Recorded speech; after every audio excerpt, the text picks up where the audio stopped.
নমস্কার, আমি শুভেচ্ছা। আমার এই ছোট্ট একটি ব্লগে সবাইকে স্বাগত জানাই। তো বেশ কিছুদিন আগে আমি কাজের সূত্রে ডুয়ার্স গেছিলাম। কাজের পাশাপাশি একটু ঘোরাও হয়ে যায় আর কি। তো সবসময় যাওয়া হয় আমার, কিন্তু সেভাবে কখনো ভিডিও করে বা ব্লগ করে কখনো পোস্ট করিনি। এবার চারিপাশটা এত সুন্দর লাগছিল দেখতে, তো তাই ভাবলাম একটু ভিডিও করে রাখা যাক এবং সেগুলি আপনাদের সাথে শেয়ার করা যাক। যাওয়ার সময় তো আমি একদমই ভিডিও করার সময় পাইনি। প্রতিবারই যাওয়ার সময় আমার খুব তাড়াহুড়ো থাকে, তাই জন্য আসার সময় কিছুটা ফ্রি ছিলাম। তাই জন্য ভাবলাম যে না, যাওয়ার সময় একটুখানি ভিডিও করি। তবে আমার এই শিলিগুড়ি জাংশন টু আলিপুরদুয়ারের এই যে জার্নিটা, আমার কেন জানি না ভীষণ ভালো লাগে। যতবারই যাই ততবার প্রকৃতিটাকে আমি নতুনভাবে দেখতে পারি, নতুনভাবে চিনতে পারি। আর এই জার্নিটার মধ্যে আমি সব কিছু একবারে আমার দেখা হয়ে যায়। যেমন চা বাগান, কিছু দূর পরপরই চা বাগান, আবার কিছুটা দূর এসে পাহাড়, পাহাড়ের গা বেয়ে নদী, যেগুলোকে পাহাড়ি নদী বলে। তারপরে হচ্ছে কখনো কখনো কিছু জীবজন্তুরও দেখা মেলে, তার সাথে বর্ষাকালে ঝর্ণার দেখা মিলে যায়, গভীর জঙ্গল, মানে প্রকৃতির যে বিভিন্ন রূপ, সেটি আমি এই ডুয়ার্স যাত্রার মধ্যে যেন সবসময় খুঁজে পাই। তাই আমার এই জার্নিটা ভীষণ ভালো লাগে। এখন আমরা একদম গভীর জঙ্গলের মধ্যে দিয়ে যাচ্ছি। একটু একটু ভয়ও লাগছিল, তার সাথে একটা কি বলবো, একটা অন্যরকম একটা ফ্রেশ ফিলিং হচ্ছিল। আর আমি প্রথমেই বলেছিলাম মাঝে মাঝে এখানে জীবজন্তুর দেখা পাওয়া যায় ভাগ্য ভালো থাকলে, কিন্তু সেদিন আমার ভাগ্য খারাপ ছিল, আমি কোনো কিছুই সেভাবে দেখতে পারিনি।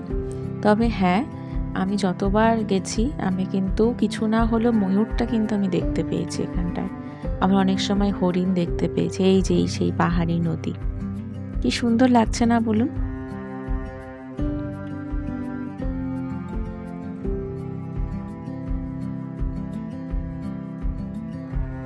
তো গল্প করতে করতে আমরা কিন্তু অনেকটা দূর এসে গেলাম।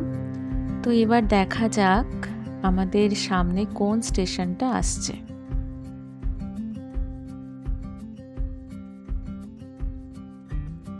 এরকম সময় আমার কিন্তু একটা গান খুব মনে পড়ছিল, রবি ঠাকুরের। তাই আমি কিন্তু গুনগুন করে গাইতে গাইতে আসছিলাম। মেঘ বলেছে যাব যাব, রাত বলেছে যা, সাগর বলে কোন মিলেছে, আমি তো আর না। মেঘ বলেছে যাব যাব।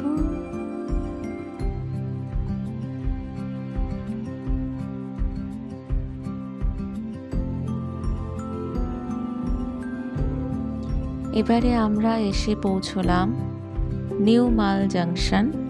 এটিকে মালবাজারও বলা হয়। এখানে 2 মিনিট আমাদের ট্রেনটি দাঁড়াবে, তারপরে আবার আমাদের যাত্রা শুরু হলো।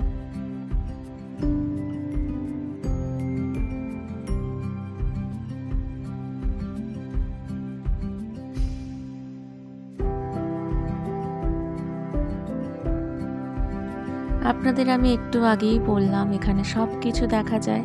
ওই যে দেখতে পাচ্ছেন কি সুন্দর দূর থেকে পাহাড়টা দেখতে লাগছে। তো পাহাড় দেখেই মনে হচ্ছে আমরা এবার সেবকের খুব কাছাকাছি এসে গেছি। দেখা যাক আমার কথাটি ঠিক হয় কিনা।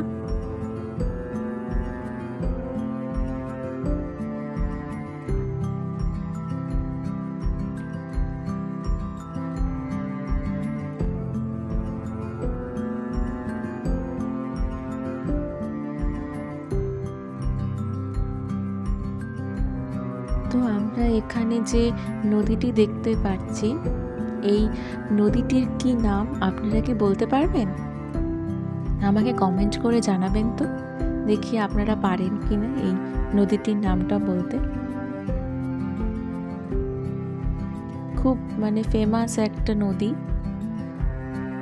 ভীষণ ভালো লাগে দেখতে।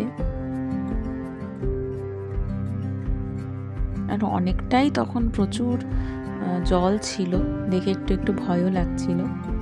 তো এবারে আমরা গল্প করতে করতে একদম শিলিগুড়ি জাংশনের কাছাকাছি বলবো না, ঢুকেই গেছি স্টেশনে। ওই যে প্ল্যাটফর্ম দেখা যাচ্ছে, ট্রেন দাঁড়িয়ে আছে। এতক্ষণে তো বুঝেই গেছেন আমি কোথায় থাকি, আমার বাড়ি কোথায়। হ্যাঁ, আমি শিলিগুড়িতে থাকি, আমার বাড়ি শিলিগুড়িতে, এবং আমার জন্ম শিলিগুড়িতেই হয়েছে। তো শিলিগুড়িটা আমার ভীষণ কাছের। তো কোথাও গেলে আমি শিলিগুড়িটাকে ভীষণভাবে মিস করি। যাই হোক, গল্প করতে করতে শিলিগুড়ি পৌঁছে গেলাম। এখন আমরা সবাই মিলে হেঁটে হেঁটে স্টেশন থেকে বেরোচ্ছি। সবাই মিলে বললাম কারণ আমার সাথে আমার মা বাবা ছিল এবং আমার ফ্যামিলির আরও অনেক মেম্বার্সরা ছিল। সবাই মিলে আসছিলাম আর কি শিলিগুড়িতে। আমার এই ভিডিওটি কে কোথা থেকে দেখছেন অবশ্যই জানাবেন, তাহলে আমার ভীষণ ভালো লাগবে। এই যে আমাদের পুরো জাংশন স্টেশনটি অনেকেই চেনেন, আবার অনেকেই হয়তো চেনেন না।